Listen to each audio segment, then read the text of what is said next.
Selamat malam pemirsa, selamat berjumpa dalam program Maluku Antar Nusa untuk edisi hari ini. Beragam topik berita menarik hasil liputan tim redaksi kami sesaat lagi dapat Anda simak. Namun sebelumnya kita ikuti cuplikan berita utama.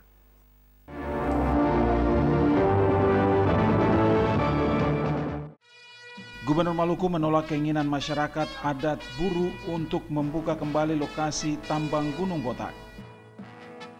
4 balita penderita gizi buruk di Kabupaten SPB belum dilaporkan ke pemerintah Provinsi Maluku.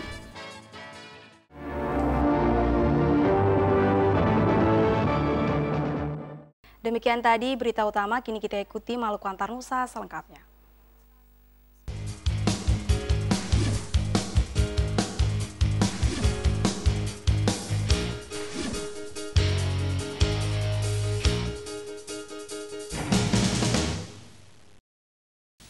Pemirsa, Gubernur Maluku Said Assagaf menolak keinginan masyarakat adat Buru untuk membuka kembali lokasi tambang emas Gunung Botak. Gubernur menginginkan agar lokasi tambang Gunung Botak dibersihkan dulu dari lembah merkuri, baru pihaknya melakukan koordinasi dengan pemerintah pusat terkait dengan dibukanya kembali tambang rakyat tersebut.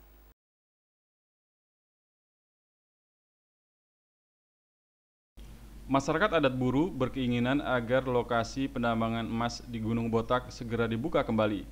Namun keinginan tersebut belum dapat dipenuhi pemerintah Provinsi Maluku.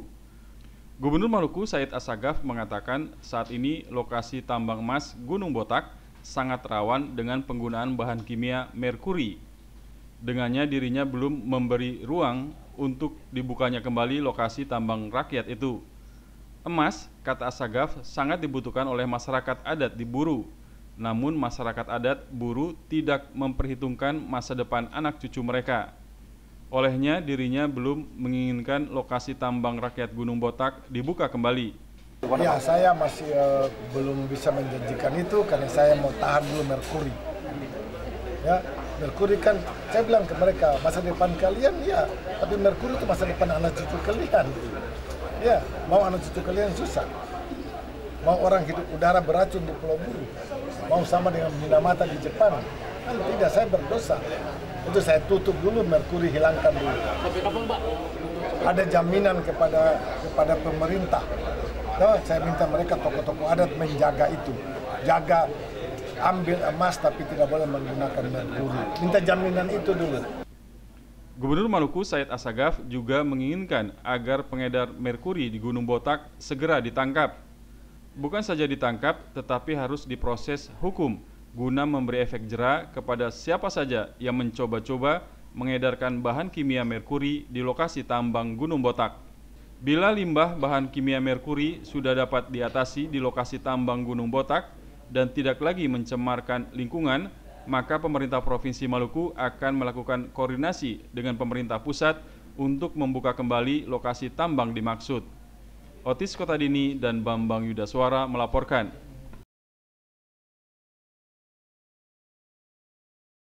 Empat balita penderita gizi buruk di Kabupaten Seram bagian timur hingga kini dilaporkan ke pemerintah Provinsi Maluku. Padahal temuan kasus penderita gizi buruk itu telah terjadi beberapa waktu lalu.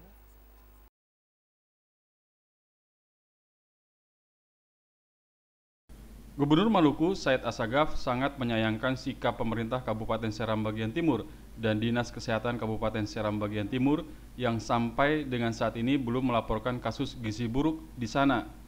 Padahal pemerintah Kabupaten Seram bagian timur lah yang sangat dekat dengan masyarakat di sana, terutama yang menderita gizi buruk. 4 bayi penderita gizi buruk ini harus dicek secara benar asal-muasalnya. Karena gubernur tidak menginginkan kejadian serupa yang pernah terjadi di Maluku terulang kembali. Kala itu ada temuan gizi buruk di daerah Maluku. Namun setelah diteliti asal-muasalnya, penderita gizi buruk kala itu bukan asli orang Maluku. Penderita adalah orang luar Maluku yang telah terinfeksi kemudian datang dan menetap di Maluku. Saya sampai sekarang belum dapat laporan dari dinas. Bupati juga sampai hari ini belum kontak saya. Apa saya harus ke sana cek? Nah, makanya saya minta kabupaten itu kan paling dekat dengan rakyat, mereka laporkan ke saya. Ya, pernah terjadi gizi buruk di Ambon, ya, beberapa tahun yang lalu. Setelah saya cek di rumah sakit, ternyata yang bersangkutan baru saja tiba kemarin dari daerah yang lain di luar provinsi Maluku. Ya, jadi di sana sudah ada infeksi itu, datang di sini ya sudah ditutup. Kondisi tersebut jangan sampai terulang kembali di daerah ini. Olehnya itu, pemerintah Kabupaten Seram Bagian Timur dan Dinas Kesehatan Kabupaten Seram Bagian Timur diminta untuk bertindak cepat dalam mengatasi permasalahan ini. Otis Kotadini dan Bambang Yudaswara melaporkan. Pelaksana tugas Kepala Dinas Perhubungan Kota Ambon, Robi Sapulete, mengakui keberadaan Terminal Mardika saat ini sudah tidak layak lagi digunakan. Terminal ini tidak lagi memadai mengingat jumlah kendaraan angkutan umum saat ini sudah mencapai 2.000 unit.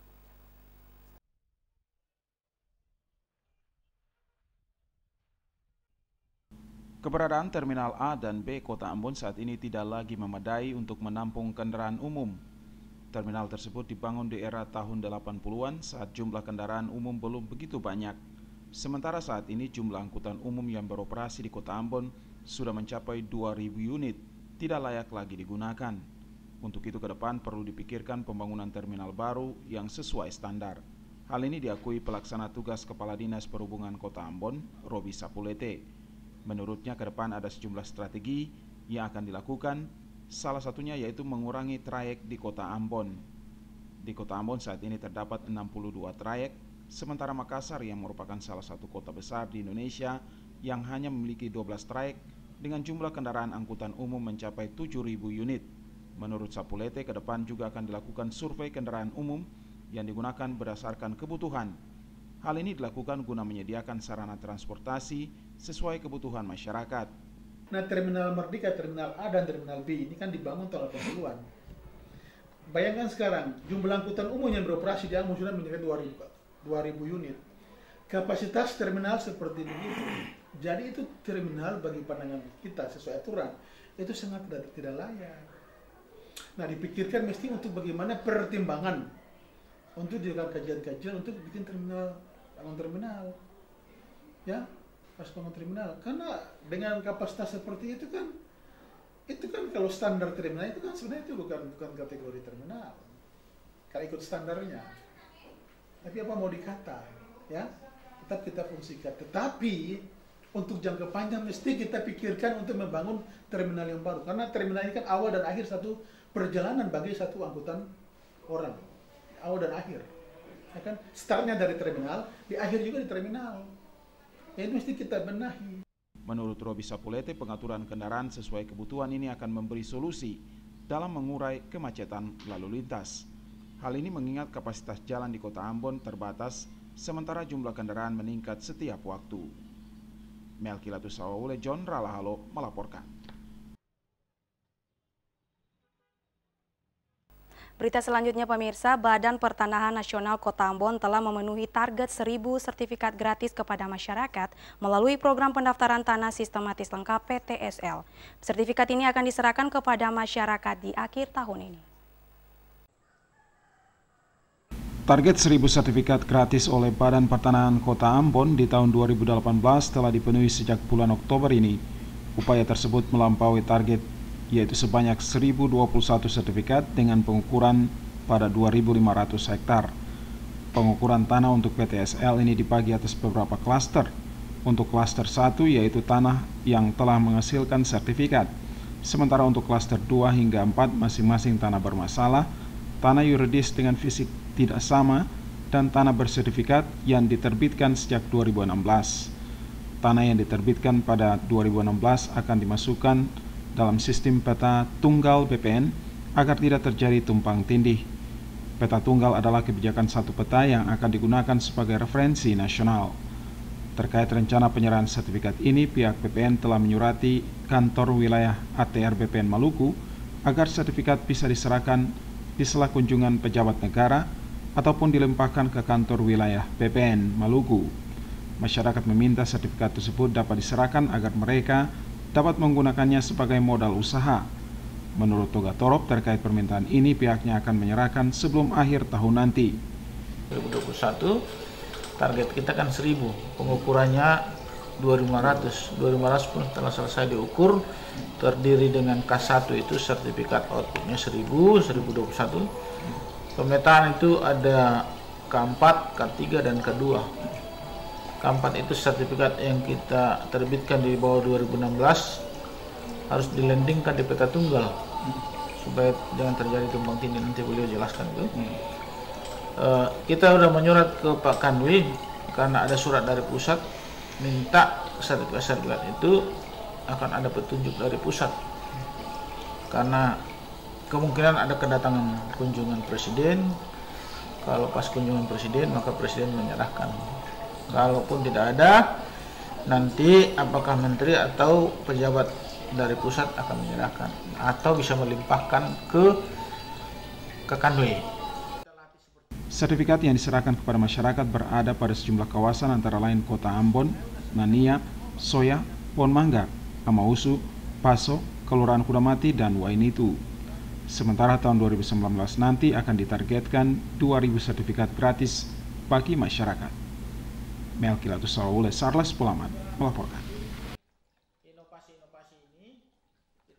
Guna meningkatkan mutu pendidikan yang lebih baik, Madrasah Ibtidaiyah Negeri 1 Ambon terus mendorong para guru untuk bersikap profesional dalam menjalankan tugas mengajar.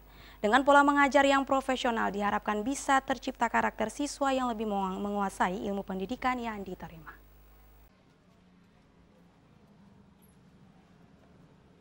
Semangat untuk menunjukkan profesionalitas kerja terus dilakukan di lingkungan Madrasah Ibtidaiyah Negeri 1 Ambon. Kepala Madrasah Ibtidaiyah Negeri 1 Ambon, Nasid Merasa Besi, mengatakan sikap profesional para guru terus didorong agar proses belajar mengajar khususnya dalam Min 1 Ambon menjadi lebih berkualitas. Dengan sikap profesional, para guru bisa menunjukkan kecakapan mengajar yang disesuaikan dengan kemajuan ilmu pengetahuan teknologi yang memang dibutuhkan para siswa. Keprofesionalan seorang guru tentunya akan membuat setiap siswa mengembangkan diri dan mengimplementasikan ilmu yang diterima secara baik. Untuk itu, dengan momentum Hari Guru Nasional tahun 2018, seharusnya menjadi pedoman bagi para guru membudayakan metode mengajar yang sesuai kebutuhan keilmuan yang berkembang mengikuti perubahan zaman. Yang kaitannya dengan profesionalisme guru, memang dengan melihat perkembangan ilmu pengetahuan dan teknologi itu dibutuhkan. Setiap guru itu memiliki profesional dalam bidangnya, sehingga memang betul-betul dengan nilai profesionalisme yang dimiliki oleh seorang guru, insya Allah dalam rangka peningkatan mutu siswa itu bisa akan tercapai. Sehingga dengan demikian maka Min 1 Ambon dalam rangka menjawab proses dan tantangan ini, kami menyemangati dan mendorong penuh bagaimana profesionalisme itu bisa ditunjukkan oleh setiap guru yang ada di Min 1 Ambon, apalagi dengan momentum memperingati Hari Guru yang dilaksanakan pada tahun 2018. Keinginan Madrasah Ibtidaiyah Negeri 1 Ambon untuk mewujudkan pendidikan bermutu diprakarsai melalui kegiatan pembinaan yang secara berkala diberikan bagi guru maupun siswa yang belajar di Min 1 Ambon. Melalui metode ini diharapkan nantinya para guru bisa mengembangkan teknik penyampaian materi dengan dinamis serta mengacu pada pola pendidikan keagamaan yang selama ini sudah diterapkan. Dengan bersikap profesional pula, guru-guru di lingkungan Min 1 Ambon bisa membentuk karakter siswa Min yang lebih cerdas, kreatif, dan inovatif. Yasser Tuarita Hamsah melaporkan.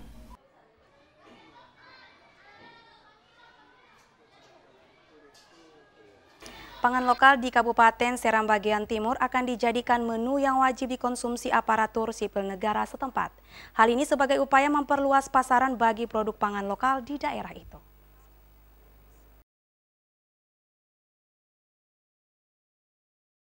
Pangan lokal di Kabupaten Seram bagian timur yang diproduksi melalui program SOLID atau proyek pengembangan mata pencarian di kawasan Indonesia Timur akan menjadi menu yang wajib dikonsumsi aparatur sipil negara setempat. Hal itu akan dipertegas dengan peraturan Bupati Seram bagian timur. Akan diberlakukan pula peraturan Bupati untuk mengakomodir produk-produk lokal sebagai produk unggulan daerah yang wajib digunakan dan dikonsumsi dalam setiap kegiatan berskala daerah maupun dalam kegiatan rapat-rapat dinas teknis lingkup pemerintah Kabupaten Seram bagian timur maupun oleh segenap lapisan masyarakat sebagai bentuk cinta akan produk negeri sendiri. Wakil Bupati Seram bagian Timur, Fahri Husni Al-Katiri mengatakan kebijakan tersebut merupakan salah satu upaya untuk memperluas pasar bagi hasil produk warga binaan Solid.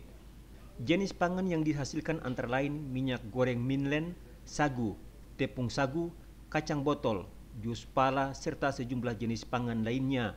Al-Katiri mengatakan pasar bagi produk tersebut sangat penting untuk keberlanjutan usaha masyarakat. Olehnya akan diberlakukan peraturan Bupati Seram bagian Timur tentang keharusan mengkonsumsi pangan lokal tersebut. Pangan lokal wajib digunakan dan dikonsumsi dalam setiap kegiatan berskala daerah maupun rapat-rapat dinas teknis di lingkungan pemerintah Kabupaten Seram bagian Timur. Selain aparatur sipil negara, masyarakat di daerah itu juga diharapkan lebih gemar mengkonsumsi pangan lokal sebagai bentuk cinta pada produk pangan lokal di daerah ini. Dengannya diharapkan akan tumbuh dan berkembang usaha kecil. Dari Bula Seram bagian Timur, kontributor TVRI Mansur Boinau melaporkan.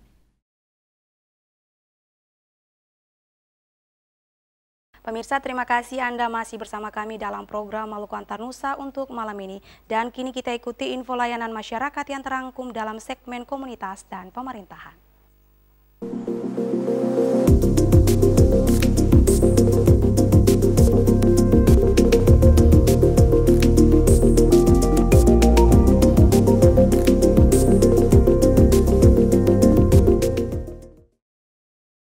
Ribuan umat muslim yang tergabung dalam Majelis Talim Sekota Ambon dan sekitarnya menghadiri perayaan Maulid Nabi Muhammad 1440 Hijriah yang digelar Haja Widya Murad Ismail sore kemarin. Perayaan Maulid itu dihadirkan penceramah Syekh Ahmad Al-Masri.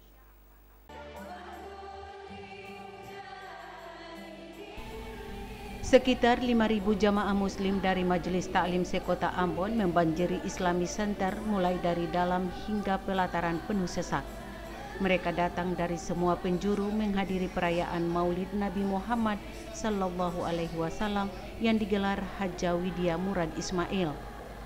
Perayaan Maulid yang bertemakan melalui perayaan Maulid Nabi Muhammad Sallallahu Alaihi Wasallam, kita eratkan tali silaturahmi, mencontohi suri toladan sebagai wujud cinta kepada Rasulullah Sallallahu Alaihi Wasallam. Perayaan Maulid Nabi Muhammad Sallallahu Alaihi Wasallam ini diaktualisasikan dalam pembacaan rawi dan zikir berjanji, diawali dari salawat Nabi, Inna Fatahna, Alhamdulillah, Qauluhu Ta'ala hingga Mahalul Qiyam, dan diakhiri dengan doa. Nyonya Haja Widya Murad Ismail di hadapan ribuan ibu-ibu Majelis Taklim mengatakan, perayaan Maulid Nabi Muhammad Sallallahu Alaihi Wasallam yang digelar ini selain mengajak ibu-ibu untuk meneladani suri toladan yang dimiliki Nabi Muhammad, juga untuk meningkatkan iman dan takwa kepada Allah Subhanahu wa Ta'ala. Haja Widya Murad Ismail mengapresiasi dan simpati terhadap ribuan jamaah yang berdatangan pada perayaan Maulid yang digelar ini. Dirinya minta agar melalui momen ini ukhuwah kebersamaan tetap terjaga baik, menjalin kekompakan antar sesama umat, menciptakan suasana yang kondusif untuk membangun Maluku ke depan yang lebih baik. Sementara Syekh Ahmad Al-Misri dalam hikmah maulidnya mengatakan, Nabi Muhammad Sallallahu Alaihi Wasallam adalah manusia pilihan yang diutus Allah Subhanahu wa Ta'ala menjadi tauladan bagi kehidupan manusia. Keteladanan Nabi Muhammad dapat ditelusuri dari sirah Nabi atau perjalanan hidup dan rekam jejaknya sejak lahir hingga diangkat menjadi Rasul sebagai pemimpin umat di dunia, perlu diteladani dan diaktualisasikan dalam kehidupan sehari-hari. Syekh Ahmad menceritakan peristiwa yang dialami Nabi Muhammad Sallallahu Alaihi Wasallam selama berdakwah dengan menaruh perhatian kepada pengemis Yahudi di kota Madinah dan pengembala kambing di lembah Idham. Dua kisah teladan itu menunjukkan sebuah akhlak Rasulullah Sallallahu Alaihi Wasallam mengenai keberanian yang didasari pada sebuah keyakinan dan kepercayaan yang utuh terhadap perlindungan Allah Subhanahu wa Ta'ala. Rahmalatu Konsina, Lamarunga melaporkan.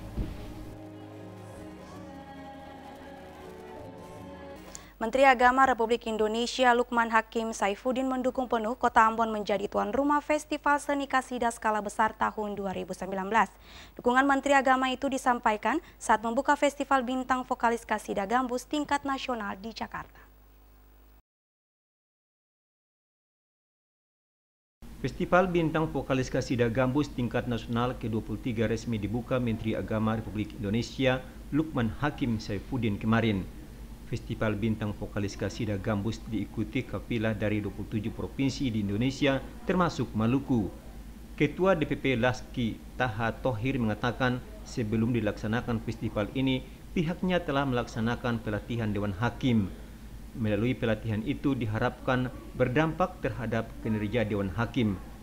Diharapkan juga festival yang dilaksanakan ini tidak hanya membawa nama Laski di tingkat nasional, namun juga internasional.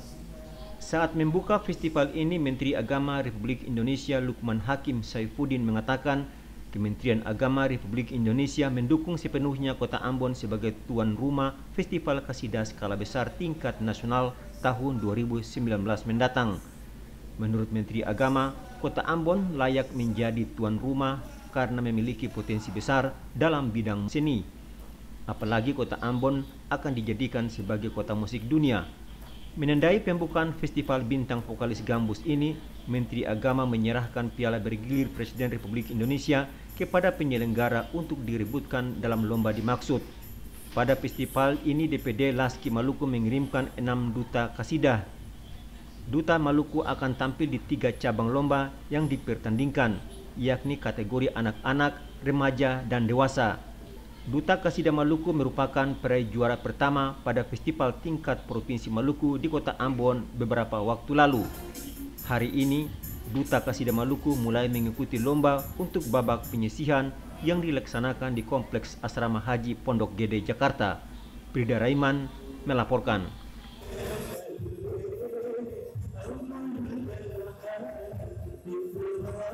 Pemirsa, Kecamatan Nusaniwe berhasil keluar sebagai juara umum di MTQ ke-28 tingkat nasional Kota Ambon tahun 2018.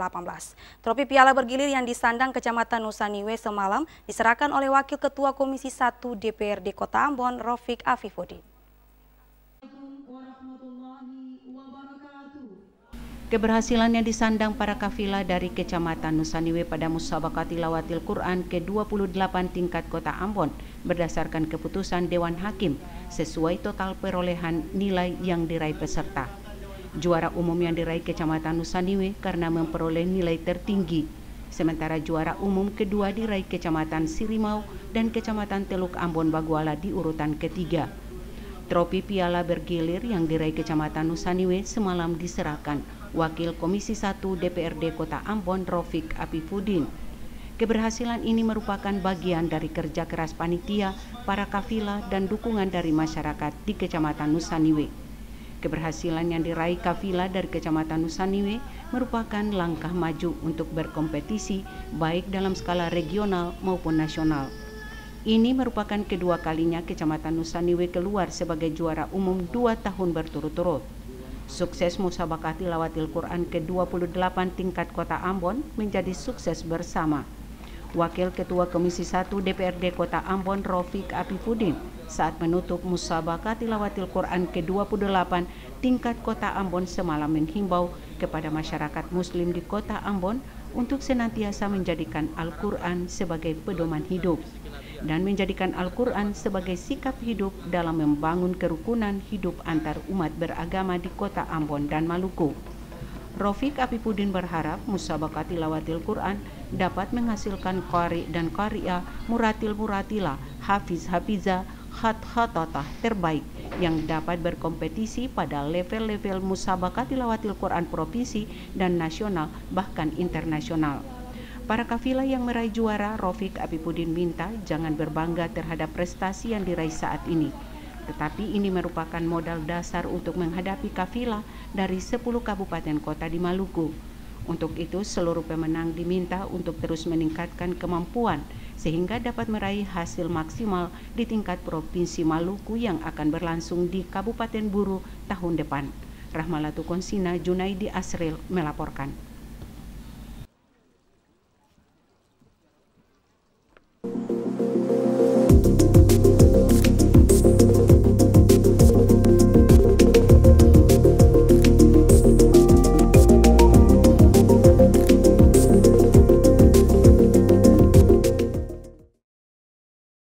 Pengelola gula merah yang diramu dari sari pohon enau di Kota Masohi, Kabupaten Maluku Tengah berharap ada perhatian dari dinas terkait. Hal itu dimaksudkan guna menunjang hasil produksi yang berkelanjutan.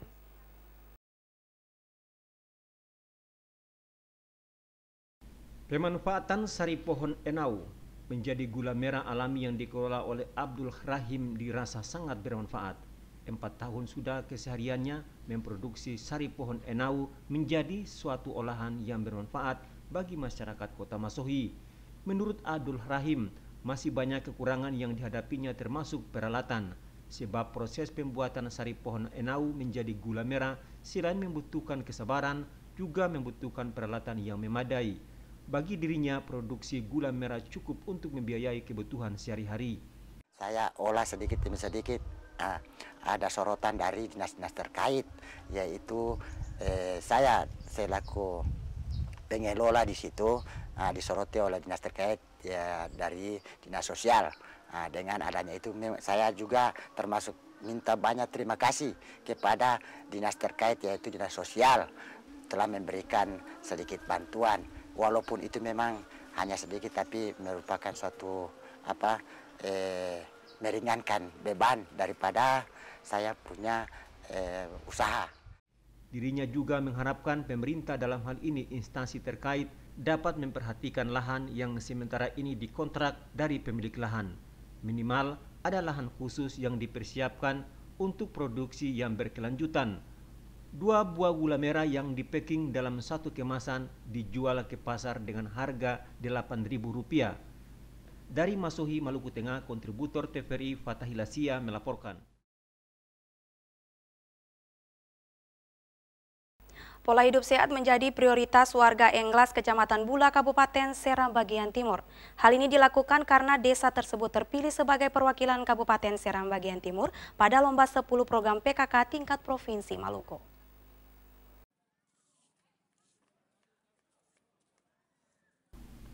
Warga desa Englas, Kecamatan Bula, Kabupaten Seram bagian Timur terus meningkatkan pola hidup sehat. Pola hidup sehat itu dimulai dengan membersihkan lingkungan pemukiman di desa tersebut. Larangan merokok di rumah maupun di depan umum diberlakukan di sana. Warga yang ingin merokok disediakan tempat khusus. Selain itu, kaum ibu juga disibukkan dengan menanam tumbuh-tumbuhan yang dapat dimanfaatkan sebagai bahan obat alami bagi keluarga mereka. Kegigihan warga dalam menata lingkungan di desa mereka itu membuahkan hasil yang sangat mengagumkan. Atas kerja keras mereka itu, akhirnya desa mereka terpilih untuk mewakili Kabupaten Seram bagian Timur pada lomba pelaksanaan 10 program PKK tingkat Provinsi Maluku tahun ini.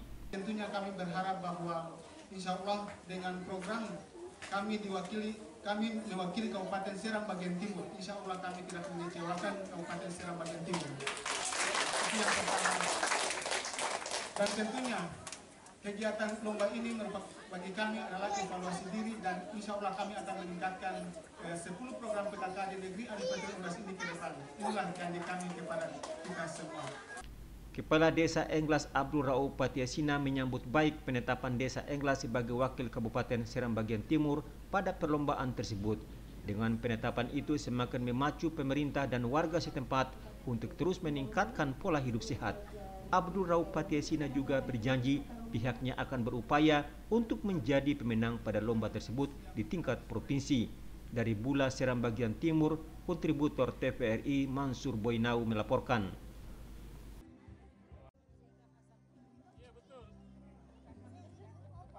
Pemirsa, Benteng Belgika merupakan objek wisata unggulan bagi warga yang berkunjung ke Pulau Banda. Benteng Belgika dijadikan tempat selfie ria dengan latar belakang peninggalan sejarah kolonial 400 tahun lalu. Sejumlah warga mengakui Pulau Banda memiliki situs sejarah yang luar biasa.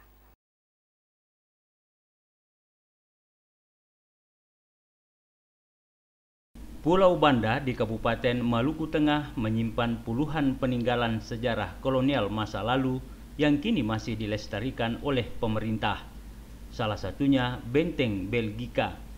Benteng ini setiap hari dikunjungi wisatawan lokal maupun mancanegara.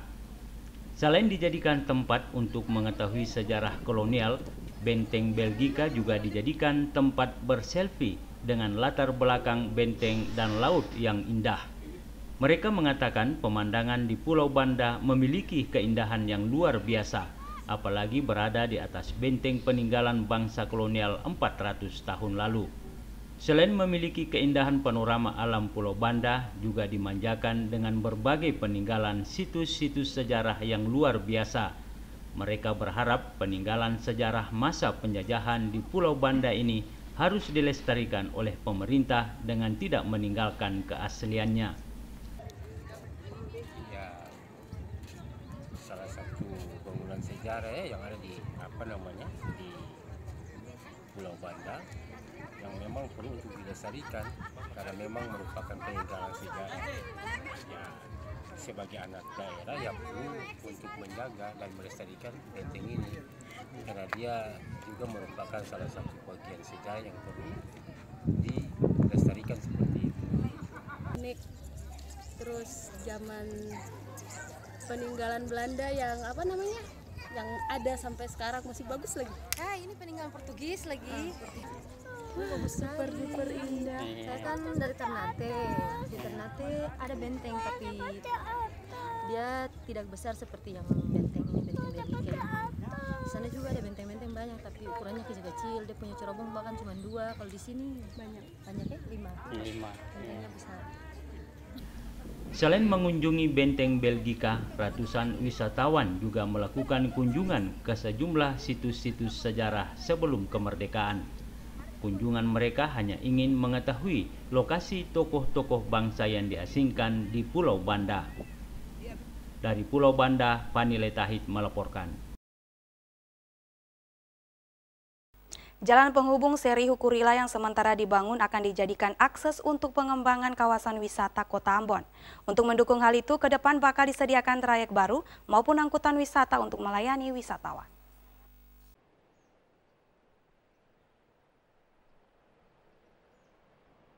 Jalan penghubung seri Hukurila yang merupakan bagian dari jalan lingkar Pulau Ambon akan dijadikan sebagai akses pengembangan kawasan wisata. Hal ini mengingat sebagian besar destinasi wisata di Ambon masuk dalam wilayah Maluku Tengah. Akses jalan ini akan membuka kesempatan bagi pelaku usaha pariwisata dapat menghadirkan spot-spot wisata baru di sepanjang kawasan itu. Saat ini Pantai Hukurila telah menjadi salah satu destinasi wisata terbaik di Kota Ambon. Selain pemandangan alam dan pantai yang indah, Hukurila juga menjadi surga bahari, spot diving bagi para penyelam. Hal ini diakui pelaksana tugas Kepala Dinas Perhubungan Kota Ambon, Robi Sapulete. Menurutnya, untuk mendukung kawasan ini sebagai destinasi wisata Kota Ambon, perlu adanya trayek kendaraan umum untuk melayani masyarakat. Selain trayek, diperlukan juga angkutan wisata yang siap melayani wisatawan menuju spot-spot wisata. Kawasan itu kan merupakan kawasan wisata andalan bagi pemerintah Kota Ambon. Nah, pariwisata dan transportasi itu tidak bisa dilepas-pisahkan, ya. Karena kenapa? Pariwisata ada objek wisata kalau tidak didukung dengan aksesibilitas, konektivitas, transportasi itu tidak bisa. Nah, oleh sebab itu yang pertama bahwa transportasi ini merupakan kegiatan ikutan. Nah, harapannya kalau ada aktivitas masyarakat di tempat itu, sekurang-kurangnya ada trayek yang harus melewati ruas jalan dimaksud. Kemudian juga pertimbangan kami dari Dinas Perhubungan harus ada angkutan wisata. Harus ada angkutan wisata. Jadi begini, turisme itu dia kadang tidak mau terlalu resmi, ya cukup dengan menggunakan angkutan umum misalnya. Jadi akses transportasi harus disiapkan dalam bagaimana kawasan wisata itu kita fungsikan. Jadi kalau itu sudah kita fungsikan, bahkan ketika jalan itu diaspal, kami akan membuat trayek ke situ. Harus ada trayek. Dengan maksud apa? Masyarakat yang berdomisili di daerah permukiman, yang daerah bukit, bagaimana dia bisa beraktivitas di daerah pesisir. Harus ada akses transportasi, itu wajib. Yang kedua, di samping trayek mesti ada angkutan wisata. Angkutan wisata misalnya kita akan bikin bus pariwisata yang bisa melewati jalan itu. Mungkin dari Latuhala, Pintu Kota, Seri, Ukuri, Seri, terus kemudian Mahia, kemudian Naku, Kilang sampai ke Hukurila, itu harus terkoneksi. Menurut Sapulete, pengembangan kawasan ini segera dilakukan setelah selesai pengerjaan jalan lingkar Kota Ambon tersebut. Dengannya diharapkan kawasan pesisir selatan Kota Ambon dapat dijadikan sebagai destinasi wisata dengan fasilitas pendukung yang memadai. Melkilatus Saule, John Ralahalo melaporkan.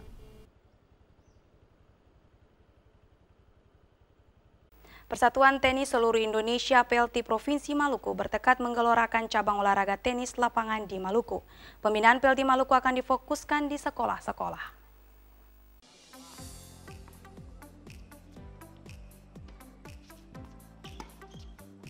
Mengembangkan olahraga bukan perkara mudah. Perlu kerja keras dan banyak terobosan agar semakin berkembang. Persatuan Tenis Seluruh Indonesia atau PLT Provinsi Maluku sebagai wadah yang menghimpun atlet tenis lapangan bertekad menggelorakan cabang olahraga di daerah ini.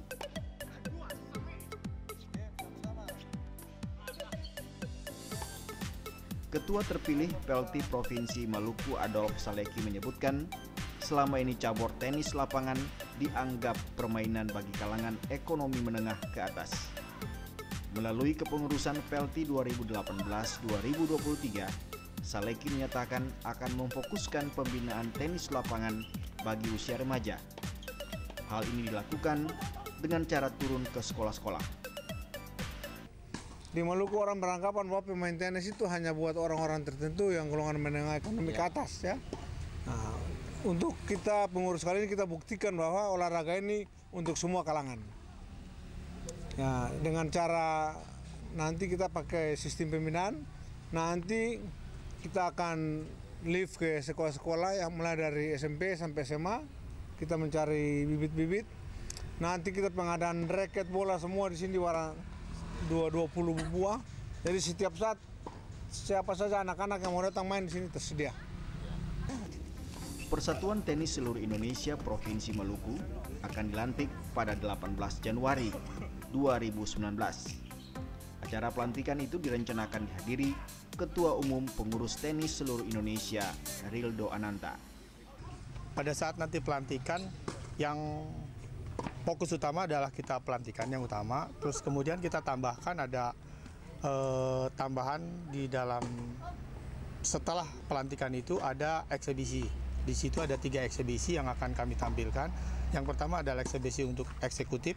Eksekutif di sana ada mungkin ada dari berbagai instansi yang eksekutif yang bermain. Terus kemudian juga ada yang remaja yang akan kita tampilkan juga, yang akan maju ke Prapon 2020 nanti di Praponnya 2019. Dan kemudian mungkin kalau kita bisa masuk dari Prapon akan maju ke PON yang di Jayapura tanggal 2020. Dalam pelantikan pengurus PLT 2018-2023 yang dihadiri Ketua Umum nanti akan ditampilkan permainan eksebisi, eksekutif, dan remaja. Penampilan para pemain itu sekaligus mencari bibit-bibit muda atlet tenis lapangan di Maluku. Minggus Noya dan Lamarunga melaporkan.